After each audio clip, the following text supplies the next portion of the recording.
Intel says they're fixing their CPUs. Apple tells us why they put the power button on the bottom. And if you wanted a 9800X3D, I've got bad news for you. Let's get into the hot news, everybody. I'm your Brett host. We're going to be going over the hottest tech news that I can find on the internet while you enjoy your breakfast this Tuesday, November 12th, 2024. We're going to start off today talking about some promises that Intel's making with regards to their recent Arrow Lake launch. It's been a bit of a disappointment for a lot of people, both in gaming and productivity, as well as just the general consensus about whether or not it's worth it. But in a recent interview, Robert Hallock of Intel talked about the things that they might be changing moving forward to make the CPU better, specifically saying that there were some BIOS and OS level settings that were causing some havoc and made it so that their gaming performance didn't match their internal testing numbers, especially when it came to things like latency. Some reviewers had extra latency that needs to be fixed, or the regression in gaming performance isn't what Intel saw, but they recognize that that did happen out in the real world for a lot of people. So Robert Hallock saying he can't go into details yet, but that they've identified a series of multi-factor issues at the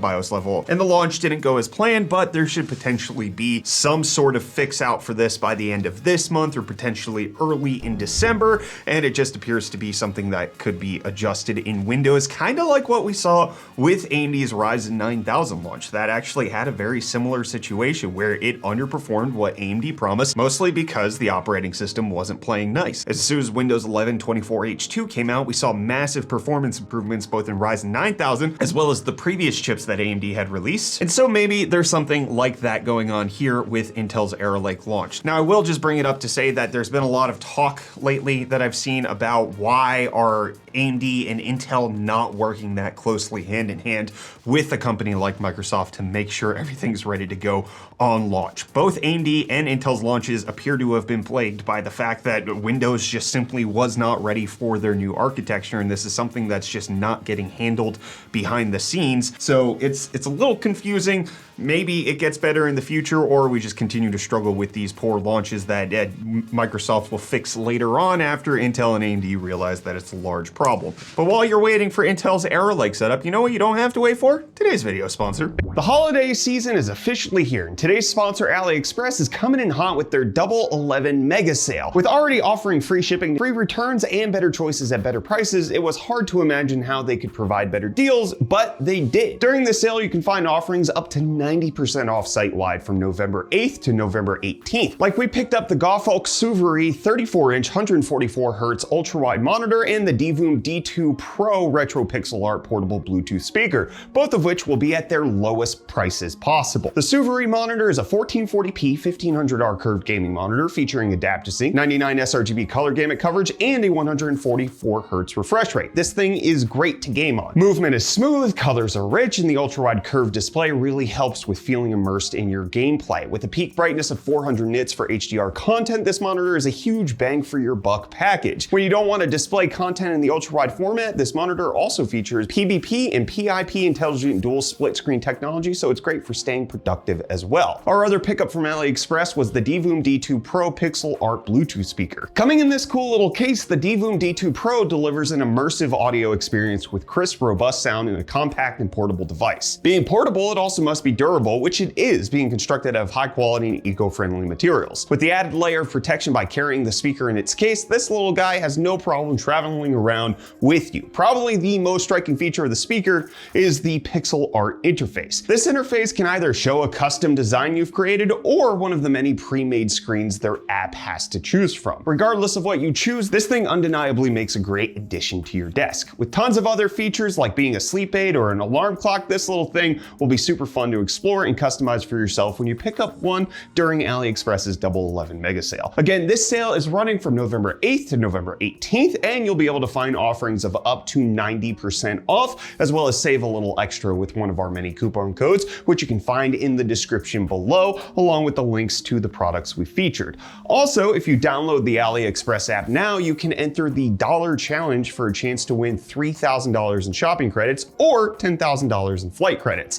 Thanks to AliExpress AliExpress for sponsoring today's video. And while I'm excited for AliExpress's Double 11 deal, I'm also excited for the future of thermal paste because researchers have come out and found a way to make liquid metal more performant by adding in various different components, specifically ceramic aluminum nitride, which allowed them to get the traditional off-the-shelf liquid metal thermal paste to be 56 to 72% lower resistance than the way that the liquid metal comes straight out of the tube. This is coming out of the University of Texas, and one of the reasons they're talking about this is specifically with things like AI data centers and all of the power that they're consuming and how a lot of power actually has to be dedicated to the cooling section of these servers. And if you can make the heat transfer between the part you're trying to cool and the cooler itself, you can actually make the system more efficient overall and make it better in terms of just total power consumption. And that's kind of the angle that they're appealing at that with. But what I would like to see is obviously being able to put this on a desktop CPU. We probably don't need it right now with something like a 9800X3D, but it'd be neat. However, just remember that warranties do get voided. This is actually an article that got published over on Tom's Hardware a couple days ago about how with the 13th and 14th gen Intel issues that are going on, they're not actually honoring warranties if you've used liquid metal, and it erases the numbers and the details that are actually on the processor, which has been a long-standing warranty thing. AMD, Intel both kind of do the same thing. If they can't identify the actual CPU, it makes it hard for them to do that. So just liquid metal at your own risk. But while we're fusing things into liquid metal, Tongfeng is fusing modular pieces into their laptops. Yes, we have another modular GPU laptop situation. This one's slightly different from Framework and kind of harkens back to a standard was known as MXM back in the day, where you had these swappable GPUs that you could potentially put into gaming laptops. Never really went anywhere. Companies stopped supporting it, and Tongfeng announcing their GX 2.0 modular laptop, which has a discrete RTX 4060 that's not soldered to the main board. It's connected to some sort of bridge board that allows you to potentially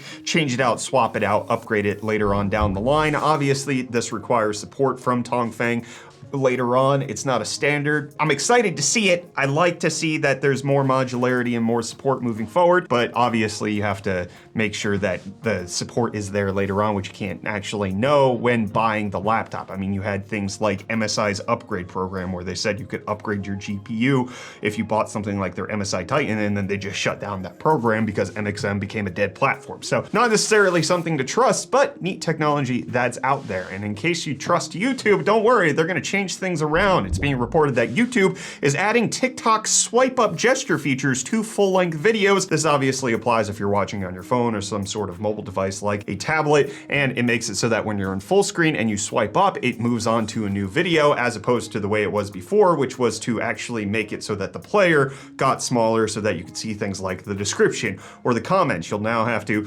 change your gestures. This is currently just a test that YouTube's doing, but likely in the way of them trying to make sure people get more and more watch time on this platform. Fewer and fewer decisions need to be made by the people who are actually consuming, and that makes it so that the platform wins overall, but you as the consumer loses a little bit of autonomy. But let's talk about Amazon drivers losing a little bit of autonomy, because it's being reported by Reuters that Amazon is working on augmented reality glasses for their drivers to wear, which would allow them to be monitored by Amazon in everything that they do, but also give them the ability to have step-by-step directions as they navigate buildings or even as they're driving their vehicles, and can cut seconds from each delivery according to this report. Obviously, there's a lot of technical challenges that will have to be overcome with this, like the battery life aspect, making sure that it lasts an entire driver's delivery day. But it's also not confirmed that they're going to be rolling this out to everybody who's an Amazon driver. It's currently just in a testing phase, and we might end up finding out that it was actually some workforce over in a foreign country that was monitoring the driver's stuff and telling them verbally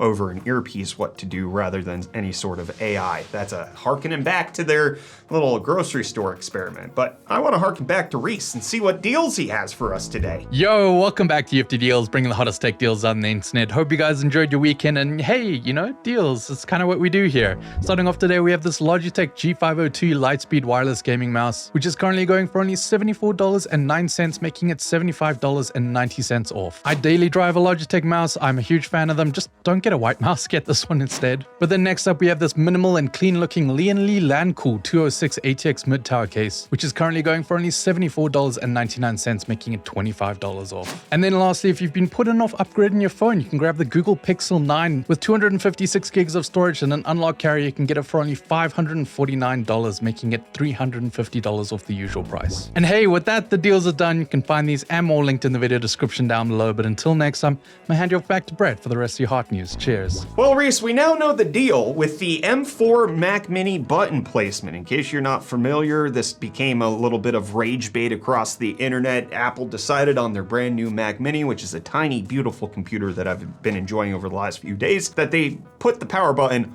on the bottom, but not just the bottom, the rear of the device, making it the most difficult to access. But now in an interview, we've got some executives over at Apple confirming why they did it, and it's that it's the best place for it. It's the most appropriate spot because it's so small, it's convenient to press, just tuck your finger in there and hit the button. My finger's too big, so that doesn't work, I have to pick it up. It's a little inconvenient. I've been working on little 3D print hacks. You can check out some of our shorts, the perfect Mac Mini power button. You've got things like this crossbar where you can actually press down the Mac and then it pushes the button into the crossbar. I think the more important thing that Apple said in this is that you pretty much never use the power button on your Mac. I don't even remember the last time I turned on a Mac. That's exactly what they said, which is also a sentiment that I've been hearing from the people who say it's not a big deal across the internet. Is I turn on my Mac and then I never do it. I never turn it off. It's just always running. It's power efficient. I don't ever have to worry about it. Puts itself to sleep, hibernates by itself. The power button just ends up being a non-factor, and you do things like touch the keyboard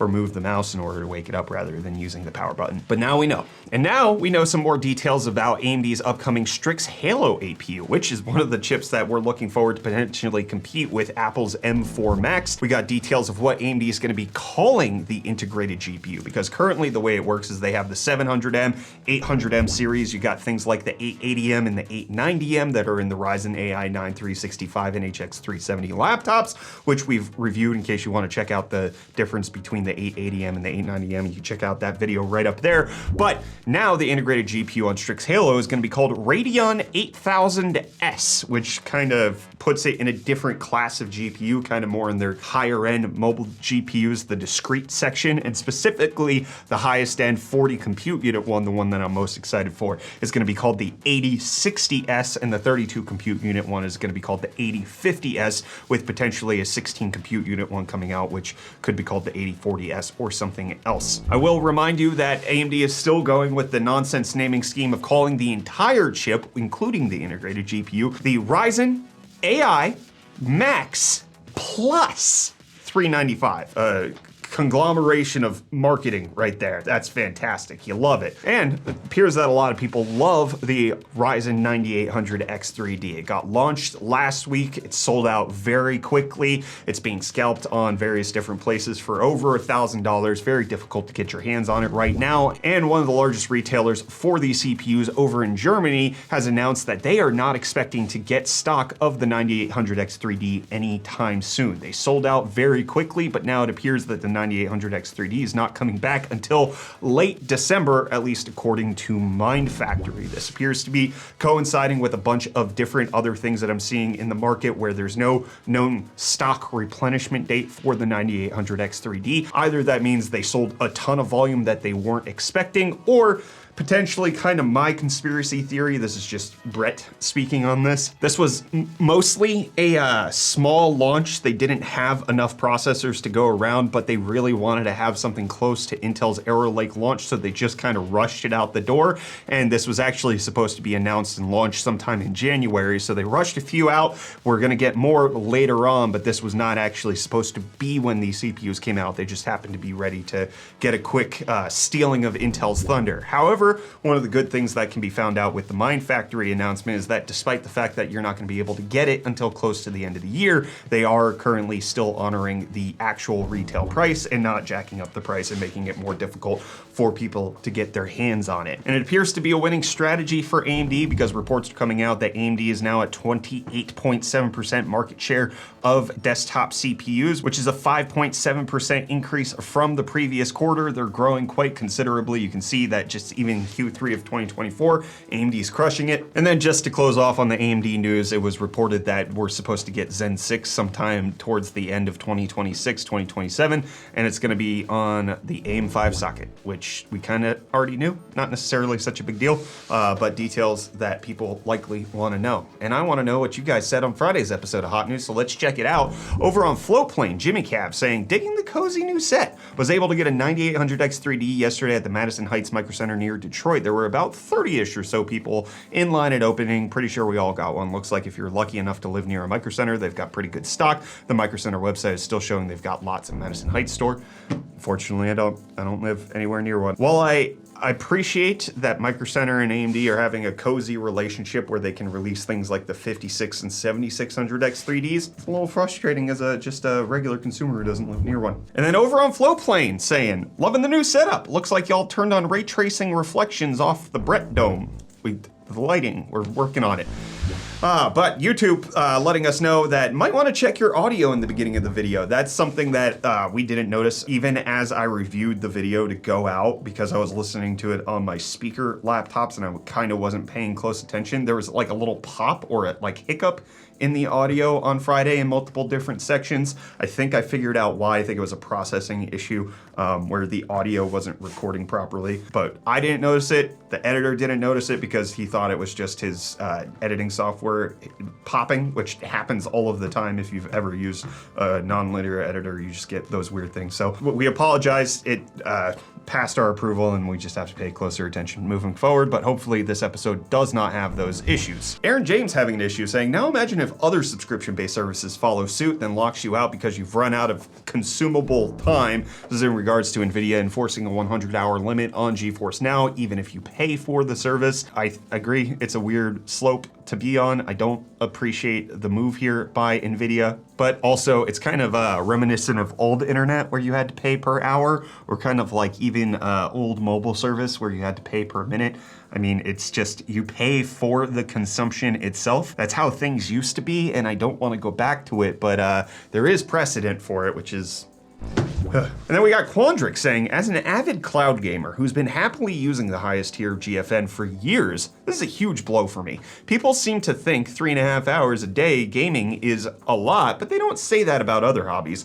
I work a full-time job and dedicate time to my responsibilities, friends, and family. Hell, much of my time on GFN is playing games with my partner and friends. I still have a couple days off a week that I get more time gaming on. I already go over the 100-hour mark, so this is a huge slap in the jaw to someone like me. Even if I didn't hit this limit, it is still a massive D move for NVIDIA. All it's done is give me till when the caps kick in to build an equivalent or more powerful rig. After that, I'll cancel for good. I'm sorry this is happening to you. I agree. I think it's nonsense. I don't appreciate this move. Potentially, if people complain about it enough, NVIDIA might rescind this decision, but more than likely, I mean, their report was 94% of people won't be affected by this, so I don't think they're necessarily going to just cave just because a few people are upset with it. So we'll see how it plays out, but I stand with you. I don't think this is a good enforcement. They shouldn't do this, especially if you're paying 100 hours or even a smaller limit on the free tier. Makes a lot of sense. But when you're paying $20 a month and you